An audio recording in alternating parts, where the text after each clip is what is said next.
వంగవీటి మోహన్ రంగారావు గారు ఒక టైగర్. ఆయన ఎలా చనిపోయారు? పేదలకు ఇళ్ల పట్టాలు ఇవ్వాలని విజయవాడలో నిరాహార దీక్ష చేస్తా ఉంటే అర్ధరాత్రి చంద్రబాబు నాయుడు గారి గవర్నమెంట్, తెలుగుదేశం పార్టీ అధికారంలో ఉంది, అర్ధరాత్రి నరికి చంపారు. ఈ ఘటనలో వేళ్లన్నీ కూడా చంద్రబాబు గారి వైపే చూపిస్తాయి. తెలుగుదేశం ప్రభుత్వంలో నా కుటుంబం నేను ఎంతో నష్టపోయాం.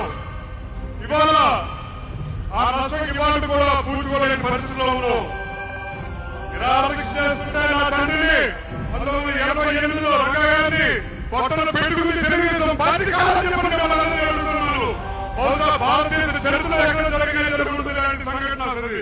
హరిరామ జోగయ్య గారు చంద్రబాబు నాయుడు గారి సహచరుడు, అప్పట్లో తెలుగుదేశం పార్టీలో మంత్రి. ఆయన ఏకంగా పుస్తకం రాశాడు ఏ రకంగా ఇన్సిడెంట్ జరిగింది, చంద్రబాబు నాయుడు గారి పాత్ర ఎంత బలంగా ఉంది అని చెప్తూ. వంగవీటి మోహన్ రంగారావు గారి హత్య కేసులో ఒక ప్రధాన నిందితుడు వెలగపూడి రామకృష్ణ బాబు ఇప్పుడు తెలుగుదేశం పార్టీ ఎమ్మెల్యే ఇప్పటికీ.